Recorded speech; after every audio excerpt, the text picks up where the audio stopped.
نحمده ونستعينه ونعوذ بالله من شرور أنفسنا ومن سيئات أعمالنا أما بعد فأعوذ بالله من الشيطان الرجيم بسم الله الرحمن الرحيم إن هذا القرآن يهدي للتي هي أقوم وعن عمر رضي الله تعالى عنه قال رسول الله صلى الله عليه وسلم إن الله يرفع بهذا الكتاب أقواما ويضع بآخرين رواه مسلم. बेशक दा कुरान हिदायत के द समिलारी उमर फारूक रज़ी अल्लाह ताला अन्हु फरमाई कि रसूलुल्लाह सल्लल्लाहु अलैहि वसल्लम फरमायल कि अल्लाह ताला पदी कुरान और पदी किताब खलक उचतई और पदी किताब बानी खलक गुर्जई सो के जिखपल की द अल्लाह किताब और तो वही ईमान फिरावड़ी तिलावत कई तबर्रुक मनी फ़िक्र और तदब्बुर कई अक़ाइद और आमाल भी अख़पल बराबर है अख़पल ज़ान और अख़पल मुआशरे भी बराबर है इनफिरादी इज्तिमाई क़वानीन मनी द इमामती सुग़रान वाला तर इमामती कुबरा पूरी क़ानूनी आलाए मनी आगे खल्क़ुल इज़्ज़त और कई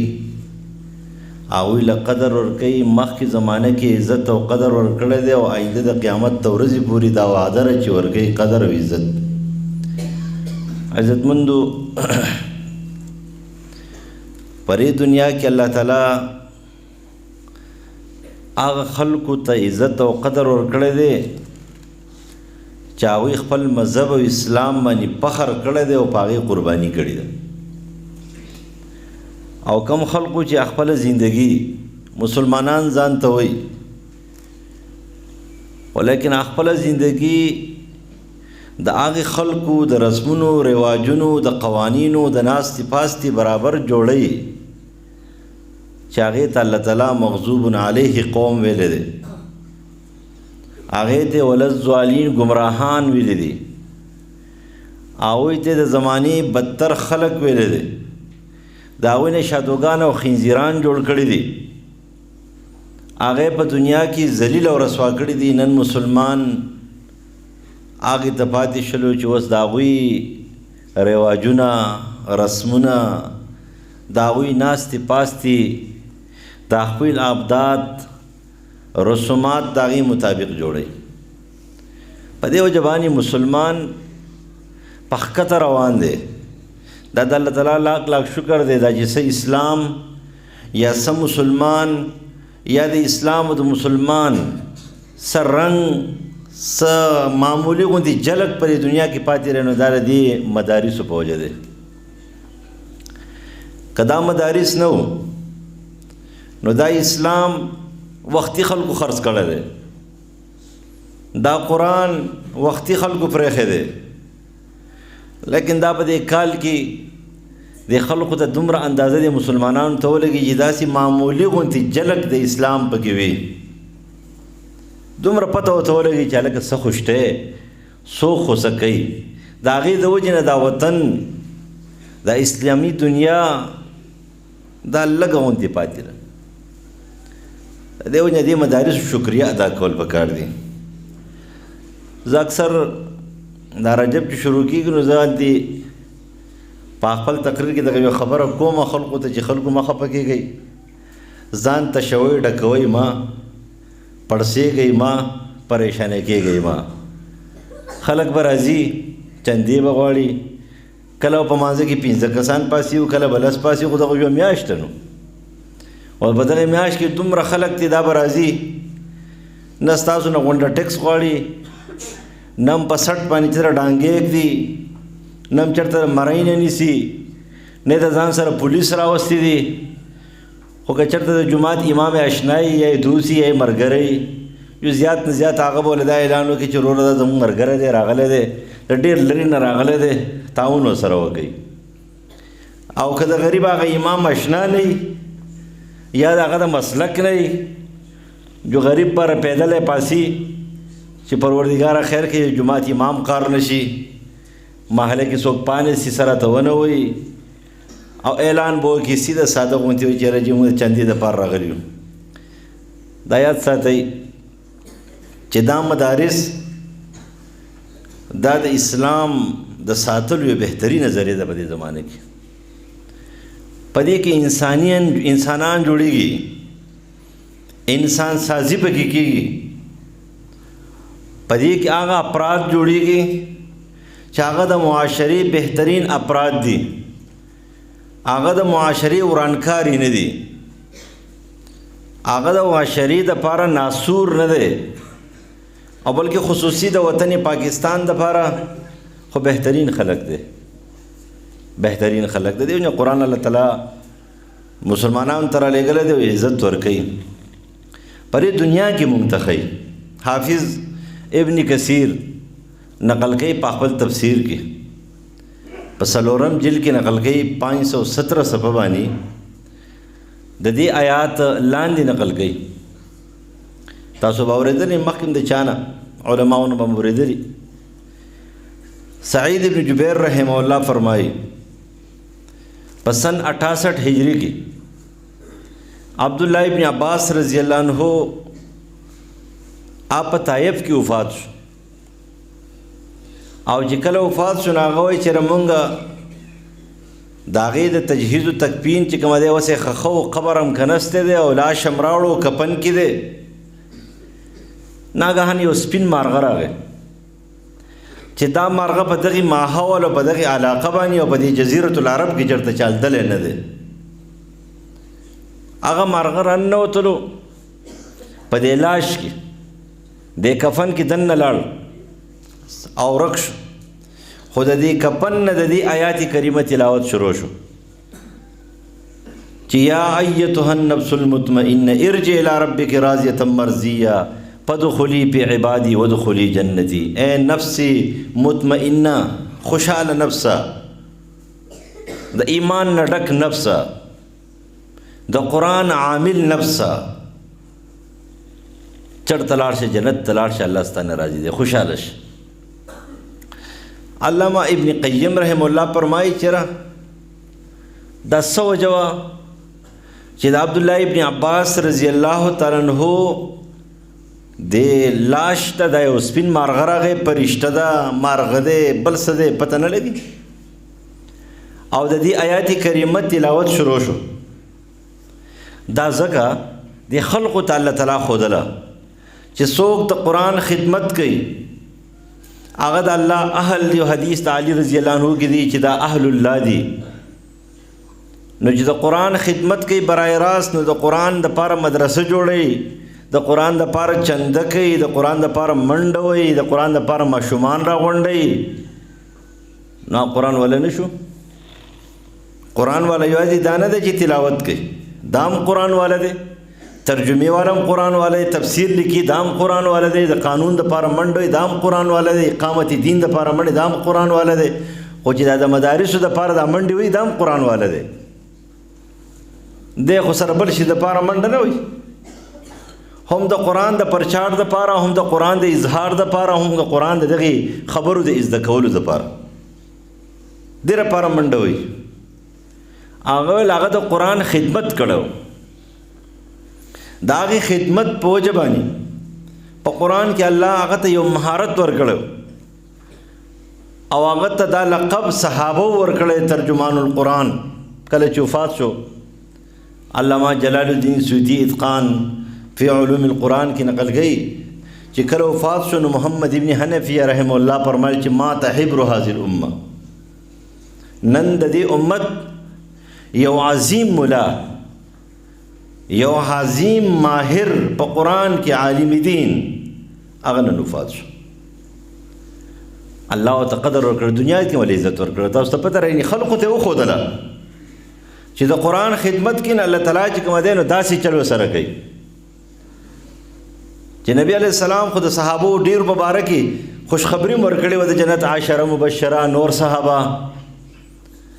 لیکن څه صحابه خو داسې وو چې هغوی ته خوشخبري داسې نه ورکړې، اگر که عمومي خوشخبري خو هغوی ته میلاو شوې ده چې الله د دوی نه راضي دی، او چې الله د چا نه راضي وي نو خو جنتي وي، نو انشاءالله ټول خو جنتیان دي. لیکن الله تعالی عبدالله ابن عباس رضی الله عنه ته هغه خوشخبري په وخت مرګ کې ورکړه، د جنت خوشخبري ته په وخت مرګ کې ورکړه. دا په څه وجه باندې؟ دا د قرآن په وجه باندې ان الله یرفع بهذا الکتاب اقواما، یعنی الله تعالی په دې کتاب خلق عزتمن کوي، خلقو له قدر ورکوي، هغه له قدر ورکو، عزت یې وله ورکو. امام بخاري د عبدالله ابن عباس رضی الله عنه د عزت او د قدر کم حدیث چې دی راوړی دی چې عمر فاروق رضی الله تعالی عنہ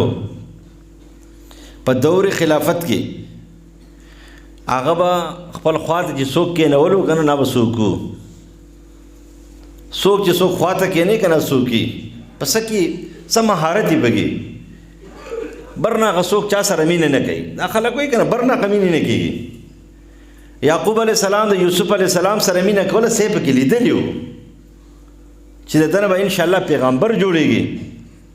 ځکه ورسره مینه کوله. که فرض که پلار چې کوم دی یو بچي سره زیاته مینه کوي نو هغې کې به سل دلې څه خوبیان یې پکې، دا خوبیانو تحت چې کوي د هغې سره مینه کوي، برناقه مینه نه کېږي. د دې وجې نه عمر فاروق رضی الله تعالی عنہ ابه د هغه چا سره مینه کوله چې هغه په قرآن باندې پوهېدو،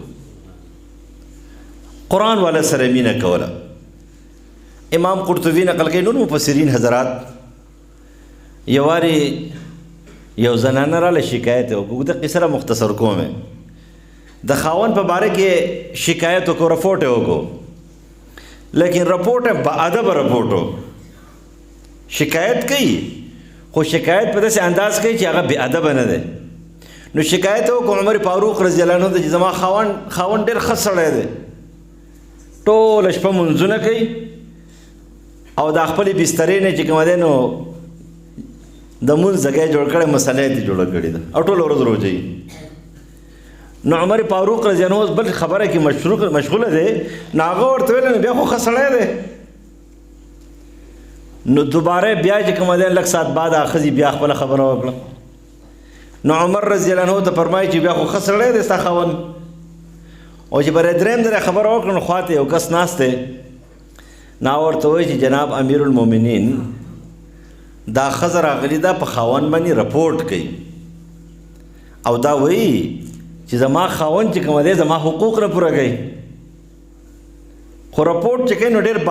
بې ادبه نه کوي، په ادب باندې کوي. عمر رضی الله عنه متوجه شو چې ښه ته څنګه خبره ده چې داسې ښه ویل ښه نو په خبره یې ته پوه شوې نو اوس ته ولې چې کوم دی فیصله وکړه، ځه ته په خبره پوه شوې اوس ته ولې فیصله وکړه. قاضي ویم دی ته چې اول به ځان په خبره پوه کوي، او د ملکنډ غر نه رادانګي په خبره نه. ما ته یو کس ویلی پلانکی یو مولوي صاحب یاده وکړه مړ اوس پادشاه الله دې له جنت فردوس ورکړي، په یو مسله کې ناست په یو شریعت کې نو هغه یو سړی و هغه بار بار د خبر مال غلی کېنه مړه ته د کوم مولا خبرې کې په ټکي نه پوهېدو. ویل ولې مال دې د اولني ادب او د شرط د قضاوت نه خبر نه دی، تا نه دی اورېدلی نبي علیه السلام فرمایي چې لا یقضي القاضي وغضبان، چې کله قاضي غصه شو فیصله به نه کوي او ته وایې چې ابه غصه شو سړي ته دا سیرې دي بدي به ورته وویل ما دا اصل نه سړي ځوی نه دی او د ته نه په قضاوت نه پوهېدو. مال سړی چې غصه شي که نه نو هغه ختم شي، په پښتو کې ورته وایي د هغه نه بل حیوان جوړ شي، هېڅ خبرې ته سوچ او فکر نه. مال قضي دپاره اولنی شرط دا دی چې دی پرسکون ناسي او په خبره به ځان پوه کوي. یعنې عمر فاروق رضی الله عنه ته په خبره پوه شوې نو فیصلې ته وکړه.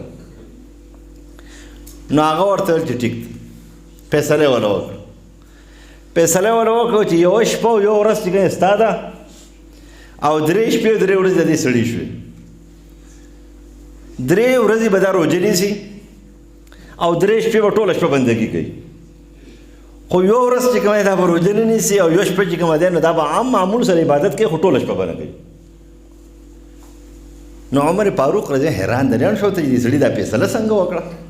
3 شپې سړي له ورکړې او 1 شپې ښځې له ورکړه او قانون خو دا دی چې للذکر مثل حظ الانثیین چې سړی به چې کوم دی نو دوه علي ښځه به یو حصه دي نو په کار دی دا 2 شپې دې ښځې له ورکړې او دا 4 شپې دې سړي له ورکړې نو دې خو نه کېدو دا خو 3 شپې هغې له ورکړې 1 شپې چې کوم دی نو 4مه هغې ښځې له ورکړه نو امیر المؤمنین ورته وایي په ضمن کې دا خبره مې زده کړې د امیر المؤمنین لقب عمر فاروق رضی الله عنه ته دا عدی بن حاتم رضی الله عنه ورکړی نور هغه خلیفة المسلمین خو لیکن یو ورځ عدی بن حاتم رضی الله عنه راغی ابن سعد وی او اجازت یې وغوښتلو عمر بن العاص رضی الله عنه ولاړ دی و چې لاړ شه امیر المؤمنین ته ووایه چې عدی بن حاتم اجازت غواړي څه خبره کوي نو هغه ورته چې عدی ابن حاتم ته فرمایي چې خلیفة المسلمین ام امیر المؤمنین نو هغه ورته چاو خلیفة الرسول او خلیفة المسلمین ابوبکر صدیق رضی الله عنه او د امیر المؤمنین دی د سره د ایماندارو اختیارات ورسره د حکومت هغه چې دننه راغی سلام یې وکړو او چې امیر المؤمنین عدی بن حاتم رضی الله اجازت غواړي نو عمر فاروق حیران شو ورته ویل چې خلیفة المسلمین که امیر المؤمنین نو هغه ورته ویل چې خلیفة المسلمین خو یې خو لیکن هغه داسې وایي چې ابوبکر صدیق رضی الله خلیفة الرسول نو بس خلیفة المسلمین هغه شو او ته امیر المؤمنین شو نو هغه ورته چې ټیک ته واقعي زه امیر المؤمنین یم نور خو هغه خلیفة المسلمین هم و د دې وجې نه دا نوم د هغې وخت نه شروع شو امیر المؤمنین لقب چې د هغه وخت نه شروع شو د هغې نه وروسته بیا خلیفة الوقت امیر المؤمنین نو عمر فاروق رضی الله عنه ته دا لقب عدی بن حاتم رضی الله عنه سره دا ورکړی دی امیر المؤمنین شو نو عمر فاروق تپوس کوي چې تا نه فیصله څنګه وکړه نو د په قرآن کې الله تعالی فرمایي چې مثنى و ثلاث و رباع د یو سړي دپاره د 4 ښځو اجازت په قرآن کې دی ویل چې او وایي د دې سړي 3 ښځې نشته یوه ښځه داره موجوده ده نو فرض که موږ دې سړي له 4 ښځې مقرر کړې نو چې 4 ښځې دي نو 4 ورځې شو چا یو ورځ د دې ښځې شو د هغه بلې شو د هغه بلې شو د هغه بلې شو اوس خو 3 نشته دی که نه چې نشته د هغې اختیارات خو د سړي سره دي ویل چې دا 3 اختیارات مې دله ورکړه او دا یو اختیار مې دې ته پرېښود عمر رضی الله عنه حیران دریان شو وایي چې تعجب دی ستا په دې فیصله باندې چې ناشنا فیصله دې وکړه څنګه په قرآن باندې دومره پوهېږې وایي ته ما ولې کړې ته ما د کوفې ګورنر کړې ما د کوفې ګورنر کړې او هغه د کوفې ګورنر ځکه عمر رضی الله عنه ډېر تیز انسان و ډېر تیز ادریس کاندهلوي رحم الله په خپل تفسیر کې نقل کوي معارف القرآن کې یو معارف القرآن د مفتی شفیع رحم الله دی یو معارف القرآن د ادریس کاندهلوي رحم الله دی کته وایي چې زه د قادیانیت خلاف چې کوم دی نو ښه جوور کتاب ګورم چې زه پرې پوه شم د شیعتوب خلاف زه جوور کتاب ګورم بیا به د ادریس کاندهلوي رحم الله تفسیر ګورې معارف القرآن ځکه په هغې کې په دې 2 مسلو باندې ډېر په جوور طریقې سره تحقیق شوی دی اب خپل تفسیر کې په حواله د ابن العربي نقل کوي او دغه رنګې د سهیلي او د ابن هشام په حواله باندې خو هغه نقل کړي دي مونږ هغه کې کتلی دي هغه نقل کوي یو وارې عمر رضی الله عنه ته یو قاضي راغی ډېر غټ قاضي دی یاره بصري دی یا د کوفې دی چې کله راغی نو ورته وویل چې جی ما خوب ولیدو زما وړاندې قصې سره کار نشته خو تاسو داسې د عمر فاروق ذکاوت چې هغه انسان پېژندلو نو هغه ورته چې ما خوب لیدلی دی څه خوب لیدلی دی ما خوب ولیدلو چېرې د نور او د سپوږمۍ جنګ دی او دا ستوري نیم چې کومه دی د نور سره ولاړ دي او نیم د سپوږمۍ سره ولاړ دي ویل ښه دا راته ووایه چې ته چا سره ولاړ یې پرېږده خو ته چا سره ولاړ یې نو هغه ورته ویل چې زه د سپوږمۍ سره ولاړ یم ویل عجیبه سړی دومره بېوقوفه قاضي یې دومره د عقل نه خلاص قاضي یې چې ته په ډاګ انور چې هغه د شپې نه ورځ جوړوي د شپې نه ورځ جوړوي د هغې په رڼا کې شک نشته دی د هغې په رڼا کې څه شبه نشته دی او سپوږمۍ خو د نور نه چې کوم دی رڼا اخیستلې ده هغه خو صرف د شپې رڼا کوي او چا پټاک رڼا کې تا هغه پرېښودل او ته د شپې د رڼا سره ملګری شوې، ته خو په هېڅ هم نه پوهېږې، ته د نور سره ولې نه ودرېدې، نو معذور یې ګویسته ختم یې کوی، ته هېڅ شی نه. هغه بیا معذول وروستو کله چې د علي رضی الله عنه د معاویه رضی الله عنه منځ کې جنګ راغی نو هغه د حضرت معاویه رضی الله عنه سره ولاړو، وروسته جنګ راغی، خو لیکن دا د علي رضی الله عنه چې دی نو څه د حضرت عمر کمال و، سړی یې پېژندلو، اهل قرآن یې ډېر زیات ښه پېژندله. د دې وجې نه عبدالله ابن عباس رضی الله عنه نه صحیح بخاري نقل کوي، هغې په دې خپل ښی جانب به کېنولو. اوس هم قدر دی د قرآن، ډېر قدر دی، که هېڅ څوک وله قدر نه ورکړي خو الله وله قدر ورکړی دی. نو الله چې قدر ورکړی قدر به وي، یعنې ته ورته قاري صاحب وې، ته ورته مولوي صاحب وې، ته ورته څه وې، ته ورته څه وې، موږ خو ویرېږو په ځان باندې، ریاکاري نه. زه قسم دی ویرېږم چې زه کوشم او څوک راته یاره هار راکړي یا څه شی راکړي، ما ته سخته یره پېښه شي. زه وایم چې سینه هغه شانتي نه او دا ستا چې څومره خلک صفت کوي ګډوډ نه شي، اکثر صفت سړی خرابوي. الله دې موږ وساتي، زموږ استادانو زموږ داسې تربیت نه کړه، خو دا خبره شته، یره شته، خوف په ساتي، هسې نه چې د ریاکارۍ په کنده کې غرق شي، بل طرف ته لاړ نه شي. عمر فاروق رضی الله عنه په ښی جانب باندې عبدالله ابن عباس کېنی، او چې کله عبدالله ابن عباس کېنی نو عبدالرحمن ابن عوف رضی الله عنه شکایت وکړو، ورته ویل داسې بچي خو زمونږ هم شته، دومره بچي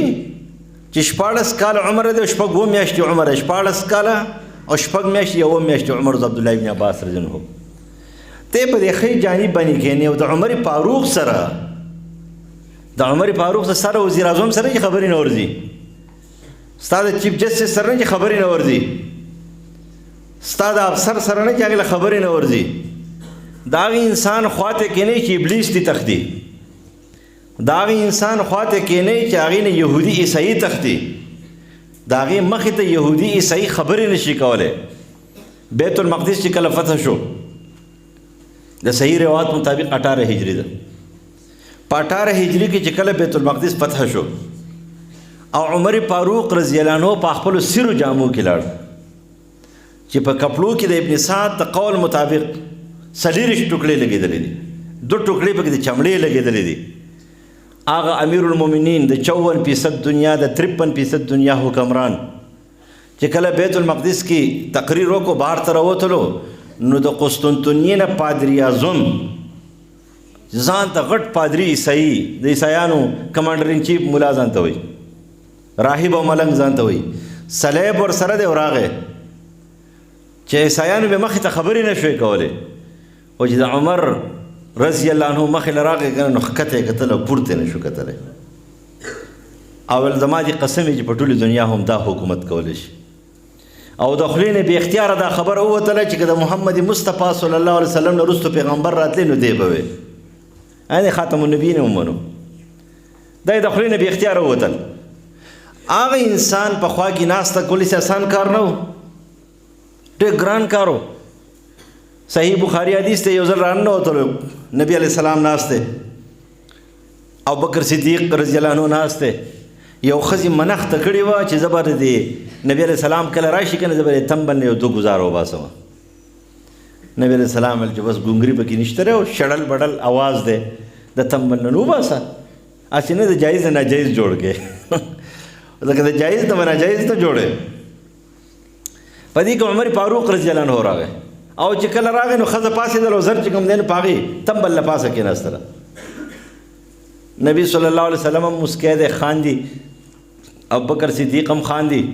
رضی الله عنه. نبی علیہ السلام ته عمر فاروق فرمایي چې همیشه هم الله دې خوشحاله ساته، خو د الله رسول څه وجه ده، څه چل دی؟ نبی علیہ السلام ته فرمایي چې مونږ ناستو دې ښځې منښته کړې وه، خو چې تی ول دی نو په تمبل له پاسه کېناستله او بس تا نه ایسته خبره یې ختمه کړه، نو بس هغه له غوسه ورله، نو ورته وایي ته د الله د رسول نه شرمېږې او زما نه یېرېږې او شرمېږې. نو هغه ښځې ورته په جواب کې ویل چې انت افظ و اغلظ، انت افظ و اغلظ، ستا زبان تیز دی او زړه دې سخت دی او سخت طبیعت انسان جلال در پکې دی. نو عمر فاروق نور هم خفه شو چې زه دومره سخت طبیعته یم چې د نبی علیه السلام نه دې حیا نه کولو زمانه حیا کې او زمانه یېرېږې پریشانه شو. نو رسول الله څه فرمایي دوسته پته را دا جواب یې دله ورکړو تسلي وایي تا ته پته را عمره مه خفه کېږه وایي ته چې په کومې لار روان یې او په هغې لار باندې شیطان ابلیس را روان وي نو تا ته لار پرېږدي دا خو حبایلو شیطان دي پوه شوې که نه دا خو حبایلو شیطان دي ښځې خو حبایلو شیطان دي نو د شیطان رسۍ به تاسو ټینګه شي تا ته عین ابلیس شیطان نشي ټینګېدی نو د شیطان رسۍ به د څنګه ټینګي هغه عمر فاروق هغې په ښی جانب باندې کښېنوي ولې یې کښېنوي د هغې وجه ده هغه وجه عبدالرحمن ابن عوف رضی الله عنه په دې خپل شکایت باندې ښکاره کوله شکایت یې نه کوو په دې شکایت یې وجه ښکاره کوله چې څه وجه رهي دا خواته کښېنې داسې بچي خو زمونږ هم شته نو عمر فاروق رضی الله عنه ته وفرمایل چېره زه خو خلیفه یم او زه امیر المؤمنین یم او زما سره خو بس اختیارات دي څه چې کوم هغه کوم نه داسې نه وایي ټولې خبرې په دلیل وې قانون یکسانو د ټولو خلقو دپاره یو شانتي قانون دا قانون پکې نه و چې هلکه د خلیفه دپاره ځان له قانون دی او د رعایا دپاره ځان له قانون پاکستان آیین نه و چې هر کال خلک راځي او ځان دپې پکې خېجي چا ترمیمات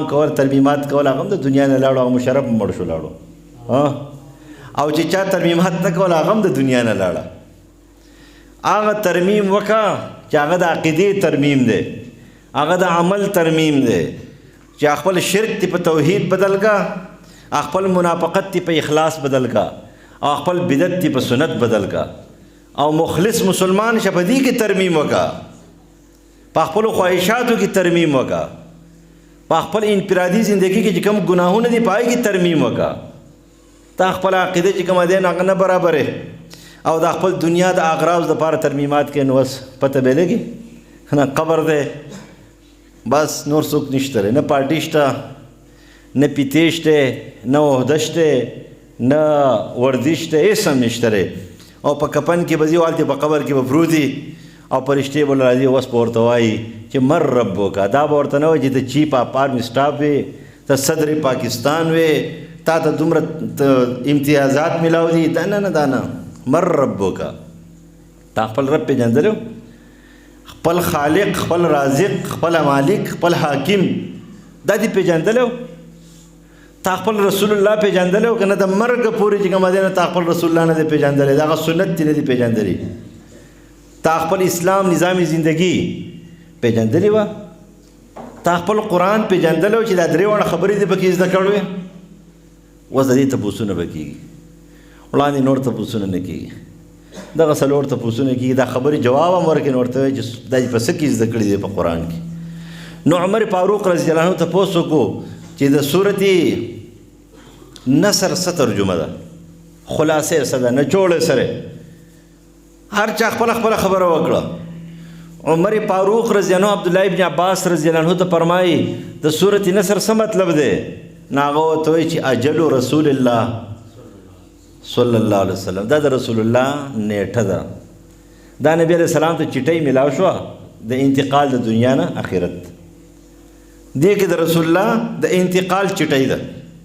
او د دې نه پس رسول الله وفات شوی دی او رسول الله به بیا سبحان الله وبحمده سبحان الله العظیم چې امام بخاری په خپل کتاب کې د ټولو آخري حدیث راوړی دی سبحان الله وبحمده سبحان الله سورۃ نصر تعویل دی د سورۃ نصر تعویل دی خواته ځکه کېنوم چې په قرآن پوهېږي نه قرآن مجید په دنیا کې هم عزت ورکوي د مرګ په ټایم کې مول عزت ورکوي نو په قبر کې به هم عزت ورکوي او په میدان محشر کې مول عزت ورکوي هلته به جګړه کوي یو قرآن دی یو روجه ده دا به جګړه کوي قرآن والا به دا قرآن د چا خدمت کړی محنت قرآن به د هغه دپاره جګړه کوي الله تعالی قدر ورکوي عزت ورکوي د دې وجې چا حدیثو خدمت کړی هغه له هم عزت ورکړی د حدیثو خدمت یې کړی هغې له هم عزت ورکړی زموږ هم دا خیال دی 1500 کاله بعد د فتنو پر دور کې د ګمراهو د فسق و فجور په دې دلدل کې چې دنیا ته خلکو معبود ویلی دی بیا هم یو سړی چې دی نه قرآن زده کوي حدیث زده کوي د قرآن دپاره منډه وایي مدرسه جوړوي د هغې دپاره سر وهلی بر وهلی ګرځي او 1500 خلک پسې خبرې هم کوي ټوله دنیا پسې لګیا یې مولوی صاحب داسې دی مولوی صاحب داسې دی. ما ورته ویل صحابو خو مزې کړې وي. پروس کله یو کس ما صحابو مزې کړې وي څنګه؟ ما سیده ساده زندګي او قسم دی که چا په مستحب باندې عمل نه کول نو یو صحابي ورته دا نه دی ویلي چې دا کار دی ولې غلط هلکه مستحب باندې عمل ولې نه کوې. چا روژه نیوله او چا خوړله په سفر کې. شریعت چې کومه دین ښودلی او په هغه دین باندې عمل کول. او دې زمانه کې قاری سے محتمم سے مدرس سے ملا صاحب امام صاحب هغه غریب خو که فرض کا په مستحب معمولي سا خو دې خوښ شو نو بس لاړو کافر شو. خیخ په لاندې کړو خیخ باندې کړو دې جامې داسې اغوستلې دي او دې جامې داسې. زما زه په خپل ځان باندې نه یم دا پروا د ماشوموالي نه ساتم طالبۍ د زمانې نه ساتم. شریعت کې کم شی جایز دی هغه جایز دی په هغې عمل کوم. کم شی ناروا دی کوشش کوو چې د هغې نه ځان وساتو. پاتې شو مستحباتو باندې 1500 کاله بعد چې کومه دی نو ټول خلک عمل نه شي کولی خو چې په کمې کولی شو په هغې کوو چې نه شو کولی نه شو کولی.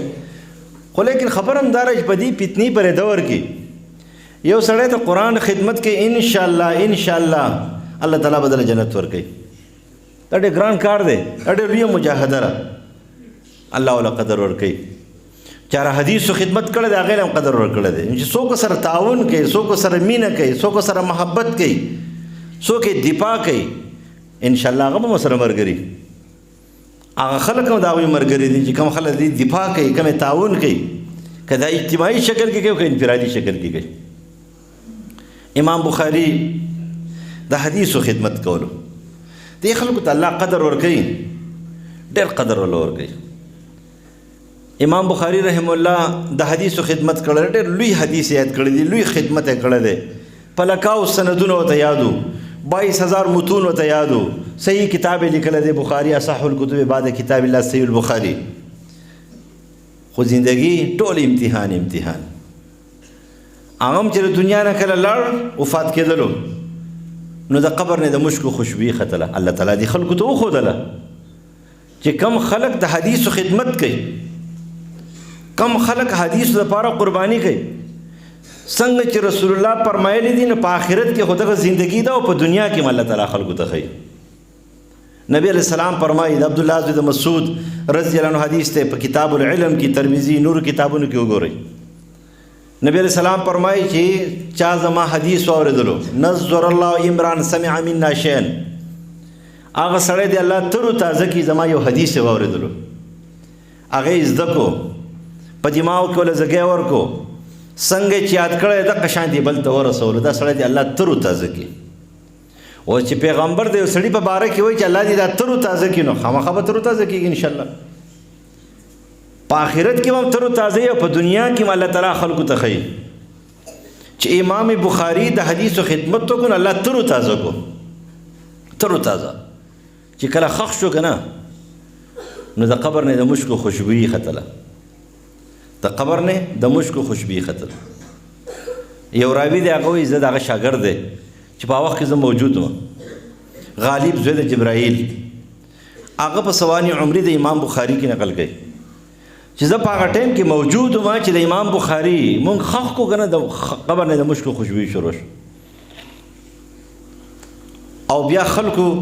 هغه خاورې وړې د ځان سره د خوشبويۍ دپاره. د هغه وخت شاګردان علما محدثین هغوی راغونډ شو دعاګانې وکړې چې یا الله د اثر ختم کې که نه دا خاورې اچول په دې قبر باندې خو هم ګران شو. یعنې دا خاورې څه شو دا هم ګران شو. دې خلقو ته الله تعالی دا وښودله چې کوم خلک د حدیثو خدمت کوي نو الله تعالی د هغه د قبر نه د مشکو د خوشبويۍ چې اثرات په دې خلکو باندې لګوي. دا نه چې امام بخاري تابعین نه اوچتو یا امام بخاري د صحابو نه اوچتو. خدا د امام بخاري یو جزئی صفتو د هغه د محنت صله الله تعالی پر دنیا کې هم ورکړه او په آخرت کې هم چې الله تعالی چې خلکو ته وښودله چې څوک د حدیثو خدمت کوي الله یې اوچته ان الله یرفع بهذا الکتاب احادیث هم کتاب دی ما ینطق عن الهوى ان هو الا وحی یوحى. څنګه چې قرآن دی دغه شان د حدیث چې کوي دا خو د الله د طرفه دي د هغې هم الله حفاظت کوي. څوک چې د هغې قدر کوي عزت کوي پرچار کوي محنت کوي هغې ته هم الله قدر پرې دنیا کې ورکوي. د دې وجې نه دا قرآن او حدیث دا د قدر علم دی دا حقیقي علم دی دا انسان جوړوي دا خواهش جوړی، دا گمراه جوړی، دا کور جوړی، دا معاشره جوړی، دا کلی جوړی، دا وطن جوړی، فتنې ختمی، فساد ختمی، شرک ختمی، شیطان زغلی، یعنی د معاشرې نه شیطان زغلی، فسادات زغلی، کور صفا کې، کلی صفا کې، ماحول صفا کې، په قرآن صفا کېږي. صحابو سره نور څه نه و، د صحابو سره سیم قرآن ورسره و. برکت پکې شته دی، شفا پکې شته دی، روحانیت پکې شته دی، اطمینان پکې شته دی، امن پکې شته دی. څه پکې ګوره پکې موجود دي. بعضې خلک په ذهن کې دا راځي چې لکه په قرآن کې خو څه دومره خبرې نشته دی که نه، خلک په قرآن او حدیث فیصله وکړي. نو په قرآن کې خو مونږ چې وګورو ډېرې خبرې نشته دی که نه. اقیم الصلاة پکې شته، د ماسپښین لمونځ پکې شته، اقیم الصلاة پکې شته، د مازدیګر لمونځ پکې شته، اقیم الصلاة ماښام لمونځ پکې شته دی. دا په کوم ځای کې دي؟ نو د هغې سره به ته قرآن دی، قانون دی، کلیات دي، ته به سره پیغمبر تشریح لګې، نو تا ته وږي بیا هر څه ښکاره شي. اقیم الصلاة باندې به د امام بخاري کتاب الصلاة ولګې، تا ته به پیغمبر ټول حدیث په صلات باندې راشي. بیا په زکات باندې به د امام بخاري او د بل کتاب او د بل کتاب کتاب الزکات ولګې، تا ته به پیغمبر تشریح چې کوي د زکات راشي. نو د بسم الله د بانه والا تر والناس ته سینه پورې د قرآن تشریح به مکمل تا ته میلاو شي. مکمل ستا غونډ زندگی چې کومه دی نه په قرآن کې موجوده ده. ستا انفرادي زندگی، ستا اجتماعي زندگی، خپل ځان پکې ګوره او که جهان پکې ګوره، ټول پکې شته. ګوره امام قرطبي نقل کوي حسن بصري رحم الله علیه یو سړی راغی، ورته وایي یاره چې زه څنګه سړی یم؟ نو ګاونډي خو خپل ځان نه پېژني، خو ګاونډي ډېر ښه پېژني. په خپل عیب نه پوهېږي که نه، خو د ګاونډي په عیب ډېر ښه پوهېږي. ځکه موږ ټول عمر په ګاونډیانو پسې ورپسې یو، د هغوی عیوب ګورو. زموږ اسلام خو همدا دی چې بل نه ښه مسلمان جوړول غواړو، خو د ځان نه ښه مسلمان جوړېدل نه غواړو. په خپله ځان ښه مسلمان نه جوړو، لیکن همیشه بل ته وایي ته دا کې، ته دا کې، ته دا کې، دا کې، خو لیکن دې ته انصاف نه وي. کتاب الایمان کې امام بخاري نقل کوي د عمار رضی الله عنه یو سلو 15 خبرې نقل کړي. پاکې اولنۍ خبره دا ده چې الانصاف من نفسک، ښه مسلمان دارې، ښه انصاف دارې، ښه عدالت دارې، د خپل ځان نه به شروع کړي. د پاکستان سیاست نه چې انتقامي کاروایي نه کوي، او چې چا حکومت راځي د بل نه شروع کوي، او دا بل حکومت راشي دغه بل نه احتساب شروع کړي. لکه چې چا حکومت راغلی د ځان نه دی احتساب شروع کړي. د عمر فاروق په شان دي، د عمر ابن عبدالعزیز په شان دي، د ځان نه احتساب شروع کړي. بیا به چې کومه معاشره جوړېږي، بیا به څوک مظاهرې نه کوي. اوس موجوده حکومت فرض کړي د ځان نه شروع کړي، نو که دې د بل سړي چې کومه دی نه بیا احتساب کوي، نو هغه بیا څه نه شي ویلی. لیکن موږ همیشه د بل نه شروع کوو. حکومت خو دا پرېږده، موږ په خپله ټول خلک داسې دي چې د بل نه شروع کوي. لیکن الانصاف من نفسک، انصاف په د ځان نه شروع کوي. نو هغه ورته ویلی چې ما ته څه پته ده چې ته څنګه سړی؟ نو هغه ورته ویلی چې تا ته پته نشته چې نه؟ وایي قرآن درځي؟ حسن بصري رحمه الله ته فرمایي چې وایي لاړ شه قرآن وګوره، ځان به پکې وګورې. نو دی چې کله لاړو قرآن سے تلاوت یې کړی، واپس راغی. نو ورته ویلی چې یاره جي قرآن هر آیات ما ته وایي ته مجرم یې، ته مجرم یې، ته مجرم یې. نو هغه ورته وایي تش مجرم درته وایي که نه، د هغې څه نسخه درته ښیي د علاج دپاره، و چې نسخه هم ښیي. نو قرآن مجید د انسان تشخیص هم کوي، او د تشخیص سره د انسان علاج هم کوي. بیماری ورته هم ښیي. لکه یو سړی سودخور دی، نو هغه ته وښیي چې دا ستا دا بیماري ده، و د دې بیمارۍ نه چې ځان خلاصې صحیح کاروبار کوه. بیلمازه ته وایي ته بیلمازه ځکه دا روحانیت تر نه ختم شوی دی، مونځ شروع کړه. دا مال دې ځکه بې برکته دی چې تا پکې زکات پرېښی دی، زکات ورکړه. یعنې نو قرآن مجید د انسان تشخیص هم کوي او د انسان علاج هم کوي. د دې سره مینه پکار ده، محبت پکار دی. او زما آخري درخواست دا دی اورېدونکو ته ټولو ته، او ریکارډینګ هم کېږي، چې په دې میاشت کې نه په ټول کال کې خصوصي د دې درسونو سره تعلق ساتئ، د دې درسونو والو سره تعلق ساتئ. او کم خلک چې دې مدارس دپاره منډې تړلې وي، هر څوک چې دي چې مسلمانان دي، د هرې مسلک سره او د هرې پارټۍ سره تعلق وي، د هغې سره ښه برپور تعاون کوي. دا اوچته مجاهده را په دې زمانه کې دینی درسګاهونه مدارس چلول ډېر ګران کار دی. مال نشته، دولت نشته، پروپیګنډې زیاتې دي، مخالفتونه زیات دي، خو سره دې نه بیا هماغه کار روان دی. د دې سره چې تعلق ساتل پکار دی، تعاون پکار دی، د دې امداد پکار دی. الله دا مدرسه کامیابه کړي او الله دې کوم مدرسین او علما دي دا په علم عمر کې برکت واچوي. الله تاسو ټول خوشاله کړي.